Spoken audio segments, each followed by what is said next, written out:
नमस्कार देवी सज्जनों, स्वागत है आप सबका हिमाचली दर्पण में। हम आपसे जुड़ते हैं समय समय पर। हमारी कोशिश रहती है कि हम आपसे जुड़ें और आज एक बहुत ही ख़ास पेशकश हम आप लोगों के लिए लेकर आए हैं। हिंदुस्तान जो है अपनी आज़ादी के 75 वर्ष मना रहा है इस साल, और इसी उपलक्ष्य में आज़ादी की पूर्व संध्या पर आज हमारे साथ एक बहुत ही विशेष अतिथि जो है हमारे साथ जुड़ेंगे। लेकिन अतिथि को हम बुलाएं उससे पहले मैं इनवाइट करूँगा मेरे दोस्त, मेरे होस्ट, मेरे को होस्ट भाग्य जी को। सो भाग्य जी, स्वागत है आपका।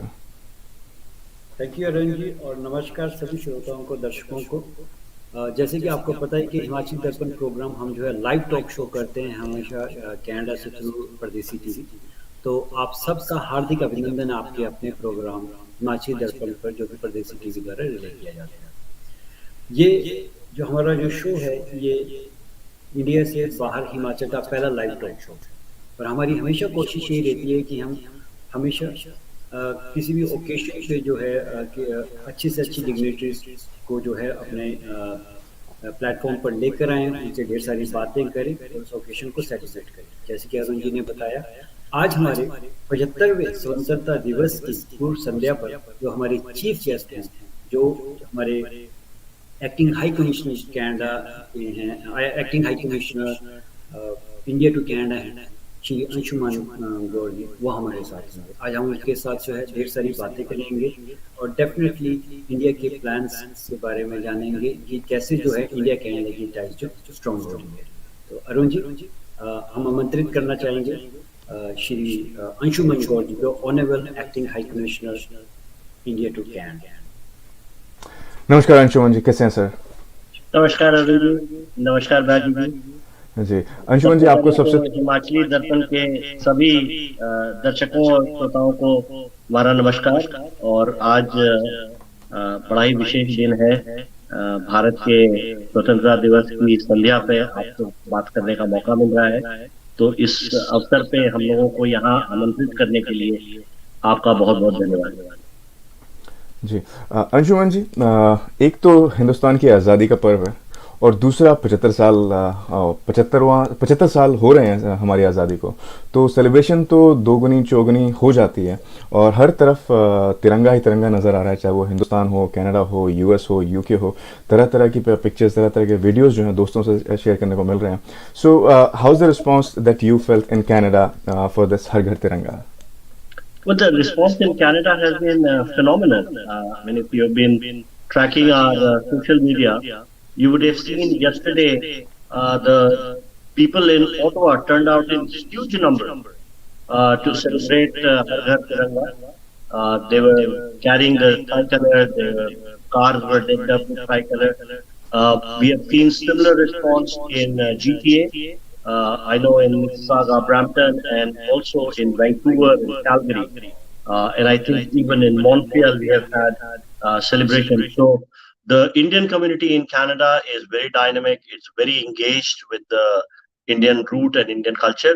So the response of Har Ghar Tiranga initiative has been phenomenal in Canada. Excellent, excellent, great sir. जैसे कि अभी हम बात कर ही रहे हैं कि ये आज़ादी का अमृत महोत्सव है और डेफिनेटली हम ब्लेस्ड हैं, ऊपर वाले की कृपा है कि ये 75 साल जो है हम आज़ादी के देख रहे हैं। तो सर, इसके बारे में कुछ आप बताएंगे कि कैसे जो है high commission of India in Ottawa जो है क्या क्या प्लान कर रहा है आगामी इस ओकेशन को सेलिब्रेट करने में? जी, आज़ादी का जो 75वीं सालगिरह को जो मनाने की पहल हमारे प्रधानमंत्री श्री नरेंद्र मोदी जी ने ली थी, वो आज से 75 सप्ताह पहले शुरू हुई थी। दांडी यात्रा की एक कॉमेमोरेटिव सेलिब्रेशन के साथ आज से 75 सप्ताह पहले हमने अपने 75 इयर्स ऑफ इंडिपेंडेंस की सेलिब्रेशन शुरू की, जिसका नाम प्रधानमंत्री जी के पहल पे आज़ादी का अमृत महोत्सव रखा गया। तो ये महोत्सव पूरे विश्व में सभी भारतीय समुदाय के लोगों ने, जहां जहां हमारी डिप्लोमेटिक मिशंस हैं, कॉन्सुलेट्स हैं, उनकी सहायता से बड़े जोश शोर से मनाया गया। कनाडा में हमने एक विस्तृत प्रोग्राम तैयार किया था।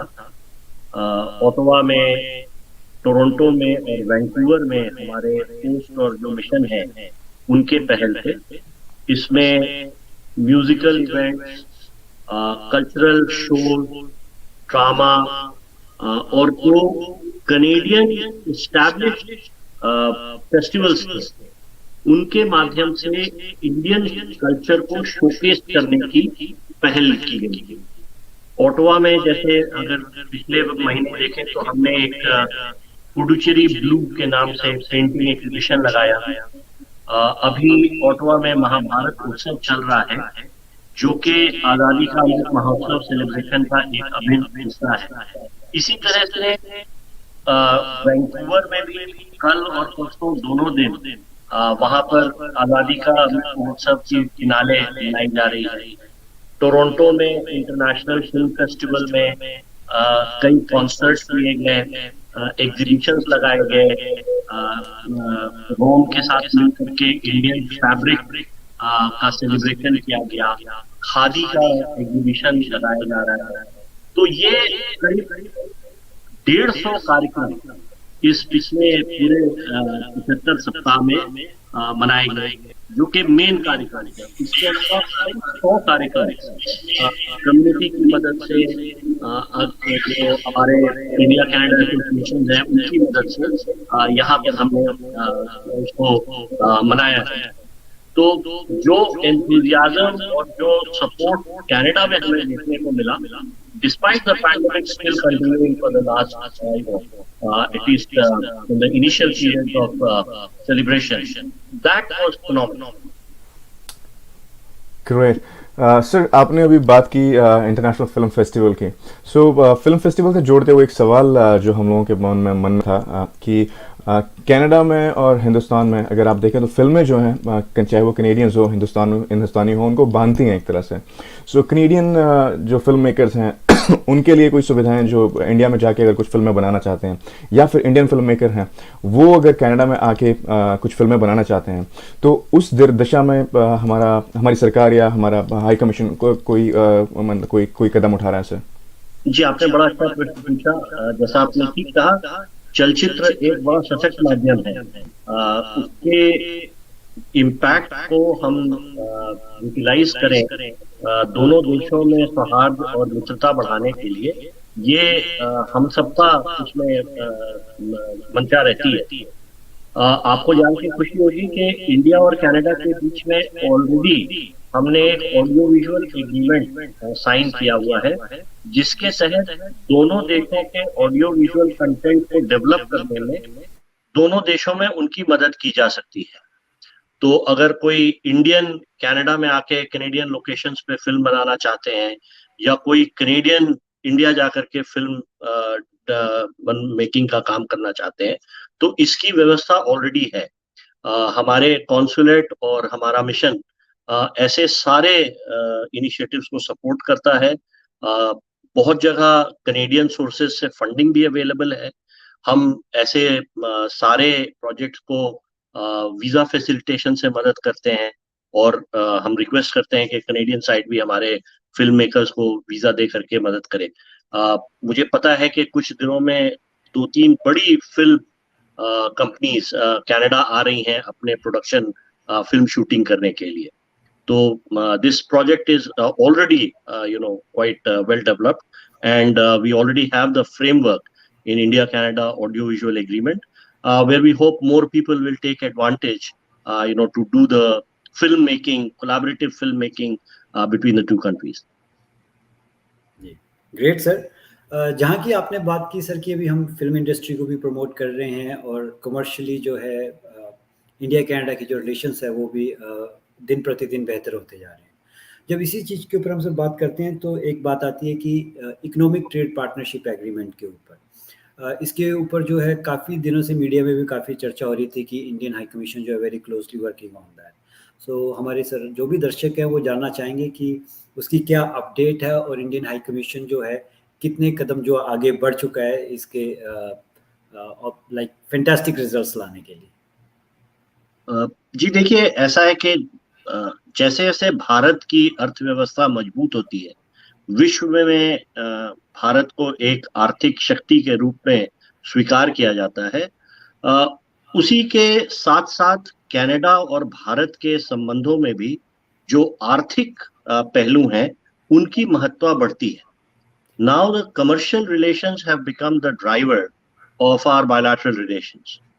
Last year, our bilateral trade in goods was one of the highest ever recorded. Our overall trade in goods and services has now reached almost $12 billion Canadian. Now, this is a phenomenal growth, especially in the last 3-4 years, despite the downturn due to the pandemic and, in the early last quarter of last year because of the war. So this gives us tremendous hope about the potential that exists for trade and commerce between these two countries. India has now become a major destination for Canadian investment, especially the Canadian pension fund and the private fund investment. Brookfield Canada is now one of the largest investors, single investors in India. So it is very natural that both the countries want to further deepen and consolidate this commercial and bilateral relations. One of the important aspect of doing so is to try and develop a free trade agreement between India and Canada. This had been tried before, but because of various reasons, that negotiation could not proceed beyond a certain stage. But now we have received a tremendous amount of guidance and support from the political leadership of both the countries. The Canadian Minister for Foreign Trade and Small Businesses, Mary, visited New Delhi in March at the invitation of our Commerce and Industry Minister, Shri Piyush Goyal. The two ministers had an excellent meeting. They share tremendous chemistry. They are on WhatsApp and they're kind of pushing the whole deal forward. And the very clear mandate given to bureaucracies on both the sides was that you guys get down and deliver the package for a early progress trade agreement, as we call it, by the end of this year. I'm very happy to report that we have already had 3 rounds of negotiations. The last round of negotiations just ended in Ottawa on Friday. We had a big trade delegation from India here, and they held talks. And significant progress has been made in all sectors towards achieving a EPTA. We hope to have the 4th round of negotiations in September in India. And I think I'm very, very bullish when I say that I'm confident that we are quite on track to deliver a draft agreement before the year is out. So this will be a game changer. This will push up our trade by at least 5-7% point, open more opportunities for Canadian businesses in India. Actually, the trade agreement might be more beneficial to Canadian businesses to begin with, and they have a huge market in India to look forward to. It also gives Canada a new window into the Indo-Pacific, and that has been the direction in which Canadian policy is now evolving. So I think this is a very good space that both the countries are in as far as trade relations are concerned. Well, thank you so much, sir. And one very important area that is of concern for a lot of for almost every Indo-Canadian is the travel to India. And we feel that still a lot of people don't realize the value that OCI provides, and still are reliant on the visas. So just want to know your take on that, OCI versus the visas. No, absolutely. I mean, OCI is a excellent platform which is provided to people of Indian origin who are eligible for it. It's like a permanent visa and allows you to travel to India hassle-free. We have simplified the rules now for renewal and reissue of OCI, and we encourage more and more people to apply for OCI. The initial process requires more paperwork because it's a longer duration visa and also gives other benefits to people who have the OCI in terms of traveling, doing business, and working in India.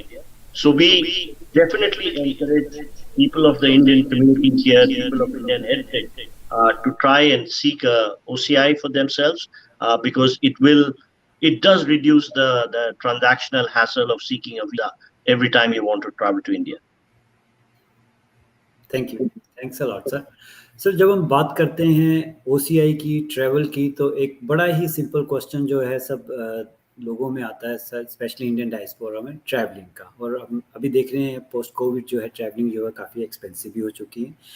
और particularly second thing they everybody wants कि जितनी भी hassle free travelling हो that will be much better. So in that sense sir अभी जब हम देखते हैं कि एयर इंडिया जो है नॉन स्टॉप फ्लाई कर रही है टोरंटो से, is there any other chances like जो हाई कमीशन ऑफ इंडिया है वो ट्रांसपोर्ट कनाडा से बातचीत कर रहा है कि मॉन्ट्रियल से भी एयर इंडिया जो है नॉन स्टॉप ट्रैवल करेगा दिल्ली के लिए या फिर अमृतसर पंजाब के लिए? और उसके साथ सर दूसरी बात आती है कि क्या ये जो सेक्टर का definitely it's a decision of the may be the Canadian government to allow the other airlines to giving the landing rights, like पहले जेट एयरवेज ट्रैवल करता फ्लाई करता था, अभी is there any kind of initiatives have been taken by the High Commission of India where you are uh, encouraging the private airlines to come and provide the services for non-stop flights from Canada to India? Absolutely. Hassle-free travel, connectivity, air connectivity is, especially when people-to-people relation are so important between our country, air connectivity becomes the most important platform to drive that relationship. So I'm very happy to report, मुझे बहुत खुशी है आपको ये बताते हुए कि 1 सितंबर से वैंकूवर से एयर इंडिया डायरेक्ट फ्लाइट चला रही है भारत के लिए।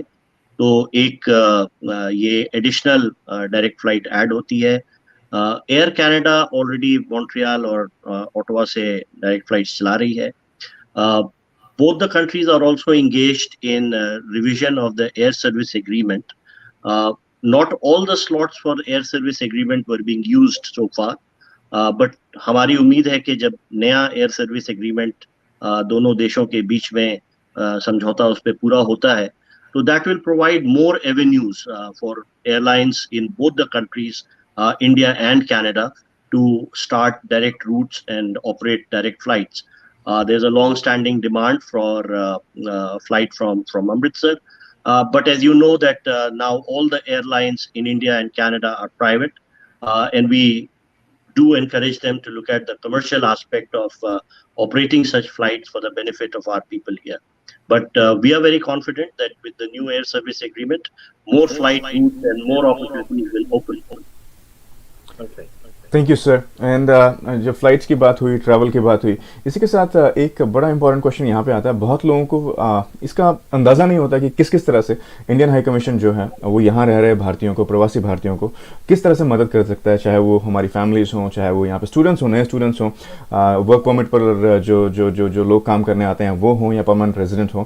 तो किस किस तरह के इनिशिएटिव्स इंडियन हाई कमीशन या कॉन्सुलेट्स, रिस्पेक्टिव कॉन्सुलेट्स जो हैं वो प्रोवाइड करते हैं हिंदुस्तानियों की हेल्प के लिए यहाँ पे?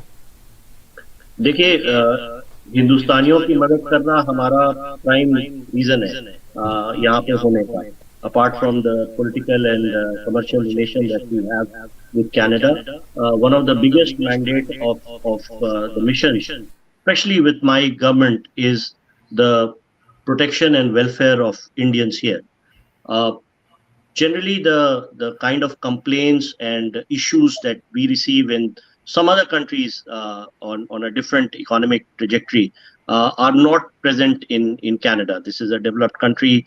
Usually, the immigrants coming here are well treated, and the kind of transactional problems that we see in some other countries are thankfully not available, not present here.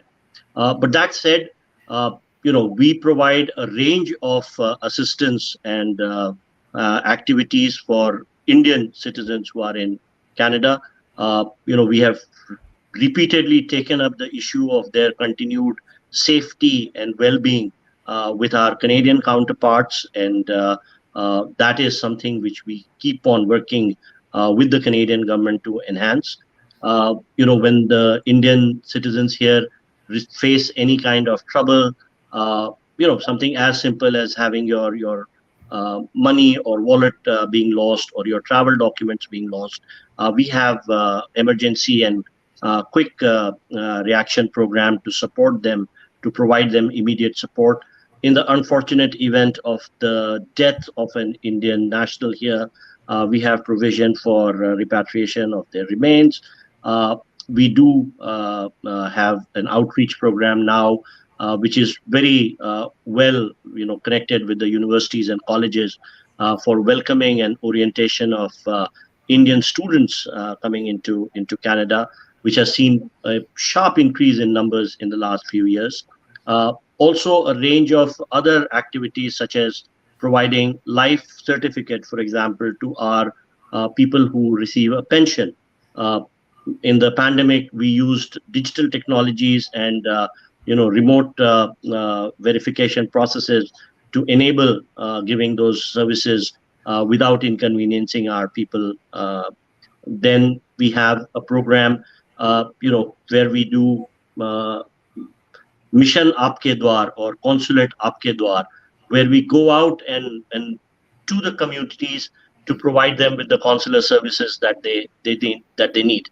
So a whole range of services are available.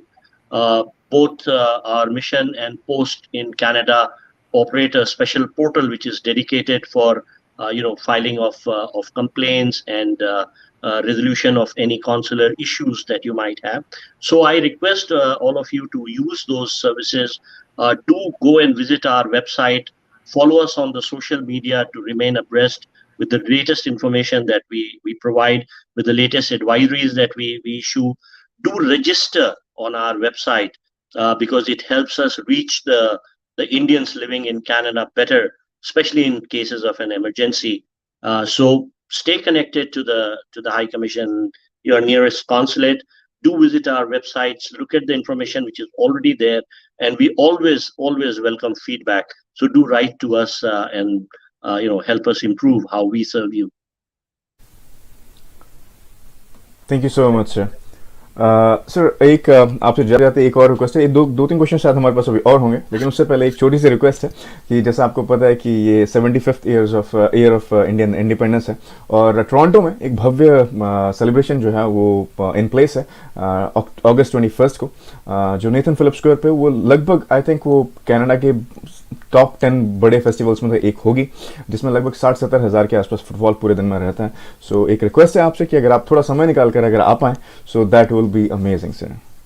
Zarur, thank you so much for the invitation. We will definitely try to be there. We will definitely have a representative in case I am not able to make it. But I do look forward to attending. Great. Thank you so much, sir.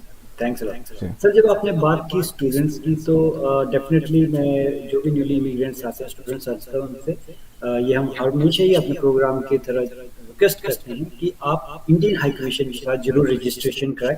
जैसे कि mister गौर जी ने बताया कि at least जब भी आपको अगर कुछ प्रॉब्लम है या इंडियन हाई कमीशन से कोई कम्युनिकेट होना है, तो आप तक को डायरेक्ट करें। सर, अभी हमने पीछे से कुछ एक इश्यूज देखे थे जिसमें कि काफ़ी प्राइवेट कॉलेजेस बंद हुए थे और इंडियन स्टूडेंट्स को काफ़ी प्रॉब्लम है।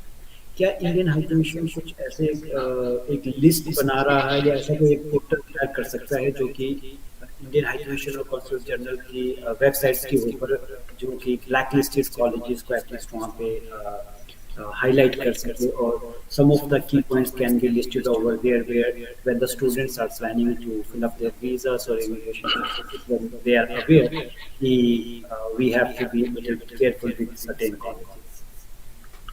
जी, जैसा कि आपने बोला कि अभी पिछले साल हमें एक केस देखने को मिला जहाँ पे कि मॉन्ट्रियल में 3 कॉलेजेस ने बैंक्रप्सी डिक्लेयर की। वो एक्चुअली एक ही प्राइवेट कंपनी के कॉलेजेस थे जिन्होंने बैंक्रप्सी डिक्लेयर की फॉर वेरियस रीजन, और उसमें जो भारतीय छात्र स्टडी कर रहे थे या जिन्होंने एडमिशन लिया था, उनको कुछ मुसीबतों का सामना करना पड़ा।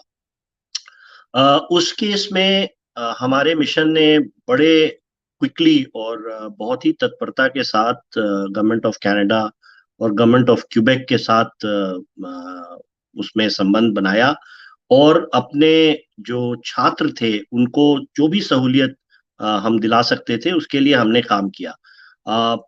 सारे छात्र उसमें ऑलरेडी अब वो मैटर रिजॉल्व हो चुका है, उनको या कहीं और एडमिशन मिल गया। कुछ ही एक छात्र का ग्रुप बचा है जिनका के वीजा नहीं हो पाया और वो यहाँ आ नहीं पाए क्लासेस करने के लिए, लेकिन उनकी भी जो इश्यूज है हम वो कंटिन्यूअसली टेकअप कर रहे हैं कनेडियन गवर्नमेंट के साथ। दूसरा, जहां तक कॉलेजेस की वेटिंग का प्रश्न है, तो ये काम कनेडियन सरकार खुद करती है। हमारा कनेडियन सरकार के साथ एक जॉइंट वर्किंग ग्रुप बना हुआ है on higher education, which is one of the more successful areas of collaboration between India and Canada.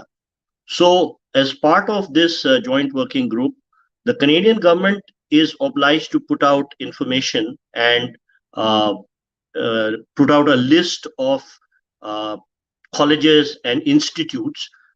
Only those which are on this list are the ones for which the Canadian government will give a student permit.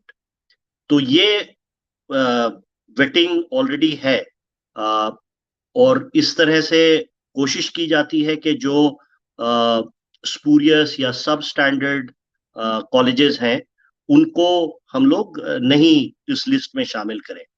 लेकिन ultimately responsibility छात्रों की है, ultimately responsibility guardians की है कि आप अपनी due diligence पुख्ता करें, आप अपनी ड्यू डिलिजेंस मजबूत करें, इस बात का ध्यान रखें कि जो कोर्स आपको ऑफर किया जा रहा है उसकी वैलिडिटी क्या है, और किसी रेप्यूटेड कंसर्न से ही कोर्स करने की आप प्लानिंग करें।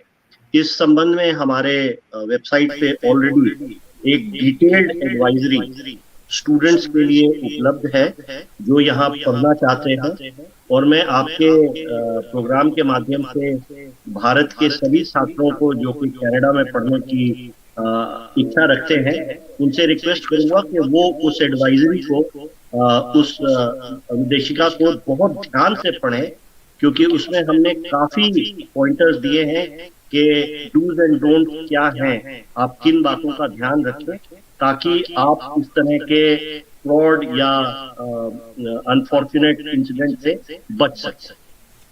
Thank you. Thank you so much sir. And जो अभी हमें देख रहे हैं, जो छात्र अगर कोई हमें देख रहे हैं, तो कैनेडियन डेजिग्नेटेड लर्निंग इंस्टीट्यूट्स की जो लिस्ट है वो कैनेडियन वेबसाइट पर भी अभी आपको अवेलेबल मिलेगी। एंड जैसा अंशुमन जी ने कहा, जो इसका उत्तरदायित्व है, जो इसकी रिस्पॉन्सिबिलिटी है, वो मोस्टली स्टूडेंट्स के ऊपर ही आती है, उनके अभिभावकों के ऊपर आती है। सो प्लीज़ इन चीज़ों का ध्यान रखें before you apply for any college. But again thank you so much Anshuman sir, for taking our time and giving us some time. एक और थोड़ा सा प्रश्न था सर, आपको मालूम है कि जैसे हमारा प्रोग्राम है हिमाचली दर्पण है, और डेफिनेटली हिमाचल प्रदेश के प्रति हमारा हमेशा विशेष प्रेम रहता है। क्या जो हम इकोनॉमिक ट्रेड एग्रीमेंट्स हमारे जो हो रहे हैं उसमें टूरिज्म से रिलेटेड कितना ज़्यादा जो है बढ़ावा जो है गवर्नमेंट देख रही है कि कनाडा और इंडिया की टाइज को स्ट्रॉन्ग करने के लिए टूरिज्म रिलेटेड क्या इनिशिएटिव, विशेष इनिशिएटिव दिए जा रहे हैं? टूरिज्म क्षेत्र में तो ऑलरेडी हमारा कोलैबोरेशन की हमने ग्राउंडवर्क बना रखी है। हमने स्किल डेवलपमेंट एग्रीमेंट साइन किए हैं, और हम एनकरेज करते हैं कि भारतीय प्रांत कनेडियन प्रांतों के साथ मिल करके अपना प्रोग्राम बनाए। हिमाचल प्रदेश को कनाडा के अंदर किन लोगों के साथ संपर्क बनाना है to improve it tourism sector, ये हम जरूर मिशन में उनको गाइड करते हैं और करेंगे। और इस तरह से जो लिंकेजेस इस्टेब्लिश होते हैं उनसे, और अभी हमने बात की एयर सर्विस एग्रीमेंट की, हमने बात की ट्रैवल डॉक्यूमेंट की, ये सारी चीजें you know are needed in the mix to improve the tourism sector. So Canada has quite a well developed tourism sector, especially cold weather tourism and things like skiing and adventure, which Himachal has tremendous potential for, and there's a lot to learn and collaborate between the two countries. So we will be very happy to support and encourage all such initiatives. Thank you sir, thanks a lot. तो sir ठीक है, बहुत सारी जानकारियां भी इकट्ठी हुई और आपका टाइम भी बहुत प्रीशियस है, हम जानते हैं। तो हम दर्शकों से अनुरोध करेंगे कि कल जो है 9 से 11 के बीच में फ्लैग होस्टिंग होगी स्प्रिंगफील्ड में इंडियन हाई कमीशन ऑस्पा के ऑफिस में, और डेफिनेटली रिस्पेक्टिव कॉन्सुलेट्स में भी जो है फ्लैग होस्टिंग होगी। तो आप जो है कोशिश करें जरूर फ्लैग होस्टिंग में भाग लें, अपने पैट्रियटिज्म को दिखाएं और इस महापर्व का जो है हिस्सा बनें। सर जाते जाते आप कोई विशेष ऐसे जो है इंडियन डायस्पोरा को देना चाहेंगे? Indian diaspora is doing very well, और आप ही सच्चे मायने में हमारे राजदूत हैं।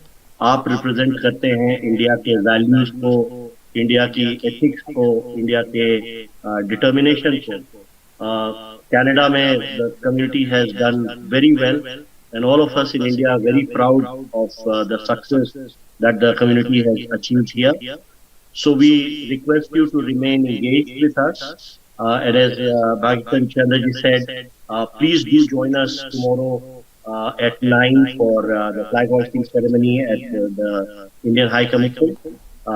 And I again take advantage of this wonderful platform of Himachali Darshan to wish all the viewers all the very best for India's Independence Day.